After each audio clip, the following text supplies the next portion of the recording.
Hi നമസ്കാരം, ഞാൻ നേമം ബൈജുവാണ്. പണ്ട് കാലങ്ങളിൽ നമ്മുടെ ക്ഷേത്രങ്ങൾ കൊള്ളയടിച്ചുകൊണ്ടിരുന്നത് മുഗൾ ചക്രവർത്തി ബ്രിട്ടീഷുകാരുമായിരുന്നു. പക്ഷേ ഇന്ന് ക്ഷേത്രം സംരക്ഷിക്കുന്ന ആൾക്കാർ Devaswom ബോർഡുമാണ്.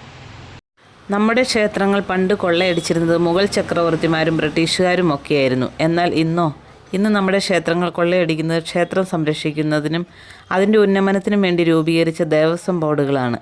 Travancore Cochin Hindu religious institutions act കേരളത്തിൽ ദേവസ്വം ബോർഡ് രൂപീകൃതമായത് 1950-ലാണ്. കേരളത്തിൽ 3 ദേവസ്വം ബോർഡുകളാണുള്ളത്: Thiruvithamkoor Devaswom board, Cochin Devaswom board, Malabar Devaswom board. Thirukochi ഹിന്ദുമത സ്ഥാപന നിയമം അനുസരിച്ച് രൂപീകരിച്ചിട്ടുള്ള ഒരു സ്വയംഭരണ സ്ഥാപനമാണ് തിരുവിതാംകൂർ ദേവസ്വം ബോർഡ്. പഴയ തിരുവിതാംകൂർ നാട്ടുരാജ്യങ്ങളിൽ ഉൾപ്പെട്ടിരുന്ന 1248 ഹൈന്ദവ ക്ഷേത്രങ്ങളുടെ ഭരണ സംബന്ധമായ മേൽനോട്ടം നിർവഹിക്കുന്ന സ്ഥാപനമാണിത്. ശബരിമല ധർമ്മശാസ്ത്ര ക്ഷേത്രം, വൈക്കം ഏറ്റുമാനൂർ മഹാദേവ ക്ഷേത്രം, അമ്പലപ്പുഴ ശ്രീകൃഷ്ണസ്വാമി ക്ഷേത്രം, തിരുവാറന്മുള ശ്രീ പാർത്ഥസാരഥി ക്ഷേത്രം, ഹരിപ്പാട് സുബ്രഹ്മണ്യ സ്വാമി ക്ഷേത്രം, വെള്ളായണി ദേവി ക്ഷേത്രം, നെയ്യാറ്റിങ്കര ശ്രീകൃഷ്ണസ്വാമി ക്ഷേത്രം തുടങ്ങി നിരവധി മഹാക്ഷേത്രങ്ങൾ ഈ സ്ഥാപനത്തിൻ്റെ കീഴിലുണ്ട്. കേരളത്തിലെ ഹിന്ദു ദേവാലയങ്ങൾക്കും അവയുടെ ഭരണക്രമത്തിനും പൊതുവായി നൽകിയിരിക്കുന്ന നാമമാണ് ദേവസ്വം.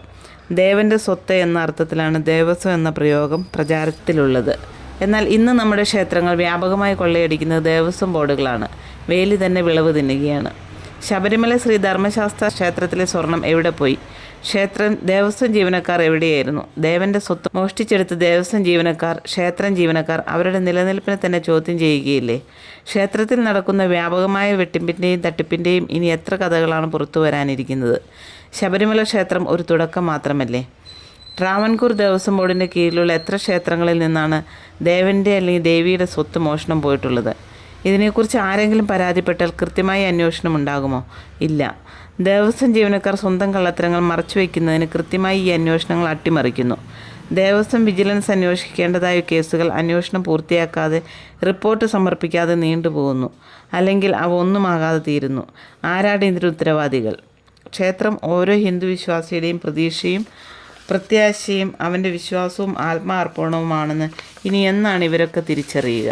ക്ഷേത്രങ്ങളിൽ നടക്കുന്ന ഇന്നത്തെ കവർച്ചകൾ ആരും അറിയാതെ ഒതുക്കി തീർക്കുകയാണ് പതിവ്. കൃത്യമായ ഓഡിറ്റിംഗ് ഇവിടെ നടപ്പിലാക്കുന്നുണ്ടോ? ക്ഷേത്ര ഉത്സവങ്ങൾക്ക് പിരിച്ചെടുക്കുന്ന വരവ് ചെലവ് കണക്കുകൾ, ബാക്കിയുള്ള തുക എന്നിവ എവിടേക്കാണ് പോകുന്നത്? അതുപോലെ തന്നെയാണ് ഈ ശബരിമലയുടെ സ്വർണം എവിടെ പോയി? നമുക്ക് ഇവിടെ കൃത്യമായിട്ടുള്ള ഓഡിറ്റിംഗ് നടക്കാറില്ല, വരവ് ചെലവുകൾ കൃത്യമായി നടക്കാറില്ല. ഇതൊക്കെ എവിടെ? ശബരിമല സ്വർണം എവിടെ പോയി? ഇതിനെ എല്ലാവരും, ഞാൻ ഇടുന്ന വീഡിയോ ഇത് 1ാമത്തെ വീഡിയോ ആണ്. ഞാൻ അടുത്ത വീഡിയോ ഞാൻ ഇടുന്നുണ്ട്. ഈ വീഡിയോ എല്ലാവരും ഷെയർ ചെയ്യണം.